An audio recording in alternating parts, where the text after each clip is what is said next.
Hey friends, today we are going to be starting my carrot seeds. I am doing these about a week sooner than I should. I looked at the weather and I'm feeling confident that I can go ahead and plant these. I have had successful carrots one time. I've tried 3, so I'm not saying I'm an expert. We are just gonna do our best and see what happens. The success I had with carrots was in the fall. I haven't had any success with them in the spring, and I think it's because I waited too long to plant them, so it got too hot. So I am kind of anxious to get them in the ground sooner this year. So let's go ahead and get started. So when it comes to dirt, you have a lot of different options. I'm just gonna add a little bit more in the soil to kind of freshen it up and give it some fresh nutrients as well. We do have a compost, but we are not educated enough about it, so I don't want to use it yet in this garden bed. I did replenish the dirt here in this garden bed because this dirt has been in here since winter, well, since last summer. If you want more dirt information, this is not going to be the video for you. And I'll be honest, I don't test my soil. I don't do anything like that. You can get very technical with your soil, which is probably a good idea because in order to have good fruits and vegetables, they need to be growing in something that's going to be nutritious for them. But I usually use a mix called Pro Mix, and I'll show that to you when we get some new garden beds in another episode. This is just an organic soil conditioner that I'm just going to put kind of in the top layer and just get it all put in here so my carrots can have some fresh nutrients for this summer. And also, while I'm thinking about it in regards to waking up your garden beds for the spring, my chickens have actually been in our garden area for probably 2 or 3 days, so they've definitely gotten in and turned everything over for me and kind of woken it up. And now I'm just adding different things to get the nutrients up to where they need to be.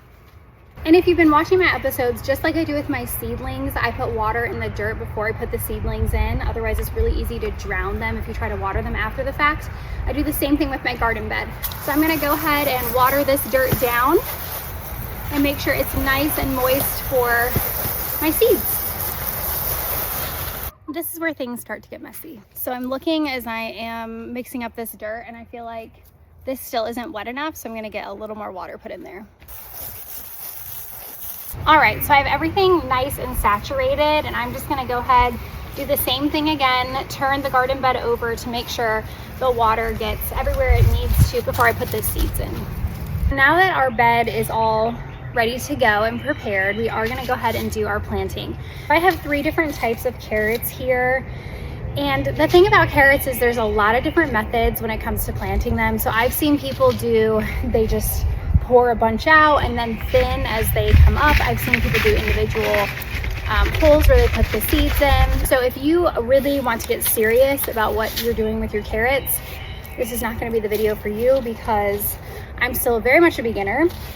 But the one time I was successful with my carrots, I put 2 seeds per hole and then they came out just fine, and I thinned them as they were coming up. What I think I'm gonna do here is do 2 trenches. So I'm gonna dig 1 trench here and 1 trench in the middle. That still leaves me with this side of the garden bed where I can utilize. And just go ahead, 1 seed packet I have is 250 seeds. So I might just kind of go through and pour a few in, cover it up, and then thin as they come up, hopefully in the spring. Let me bring you guys closer so you can see what I'm talking about. I'm doing the best I can with the camera setup I have. I'm just gonna go ahead and make a trench. The packets say to plant them about 1/4 of an inch deep. Yeah, and if you've watched my videos before, you know I'm not very exact. You can get extremely exact with this, and it's probably better to do it that way, but I don't. So we're just gonna go ahead and make a little bit of a trench here. And another reason why I chose this garden bed was I haven't done carrots here. I do like to try to rotate my garden around so the same nutrients are getting taken out of the same garden bed. But as I said, I've only had 1 successful round of carrots, and they were right next to this garden bed. They weren't in this one, but they were right there. So I'm gonna go ahead and try to duplicate that as much as I can because I had success in that round. And I did get quite a few different varieties. The one that I'm gonna plant now is called I don't know how to say this, so I'm just not gonna worry about it. These seeds look super interesting. I'll show them to you guys. If you look here, really interesting. I'm gonna go through and just put them in the trench. But again, I'll probably try to do like 2 or 3 as I go through. So I did the Johnny seeds here. I have a few left, so I'll do more over there, but I have them about 1/4 of an inch deep. And then I'm just gonna go ahead and gently tuck them in for the night. You don't want to pack too hard around your seeds. You want to give them a little room to breathe, I guess, is the best way I can describe it. And just cover those up. Every year I tell myself I'm gonna get a yardstick, and I haven't yet, so we're just eyeballing it. I have my second trench right here, which you guys can kind of see. These are the rest of the Johnny seeds, so I'm just gonna sprinkle those in. The thing about carrots is you'll go through a process which is really painful called thinning. And what that means is you plant enough where they start to come up, and you have to kind of assess them as time goes on and pull out the weaker seedlings and keep the stronger ones in so they produce good, you know, thick carrots. With carrots, because their seeds are so small, I feel like it's hard because to put one little seed in for a carrot, and if it doesn't germinate, then you're shorted a whole bed. I would rather have a little extra seeds in here and thin than not have enough and only end up with like one carrot. The next brand I have is this one, and the carrot itself is a Danvers half long. I'm gonna go ahead and plant these. Oh wow, there's like a ton in here.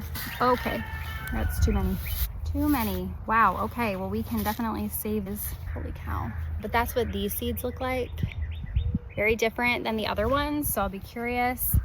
I'm just gonna do the same thing. I have never done this method before, so I'm gonna do it this way and see how it turns out. And then we're just gonna tuck them in, just gently. Again, you don't wanna pack it down too much from my one successful experience I had. So we're gonna go ahead and cover these.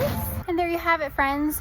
We have planted carrots. We'll see what happens. They do say, let's see, they take 12 to 18 days for germination. We will give it, what is that, like 2 weeks-ish, and we'll revisit, see what happens. And again, there are so many different methods for so many different things. If you have done carrots successfully another way, please share. I'd love to learn from you. I am a beginner gardener myself, but I just hope this encourages people to get out and try. Even if you just have a pot on your back porch that you could just gonna throw a tomato plant in, or if you have a yard that you can utilize garden beds for, or just a windowsill in your apartment and grow some herbs. So if I can do it, you can do it, friends, and let's cross our fingers and we'll revisit these carrots in a couple weeks. I'll talk to you soon.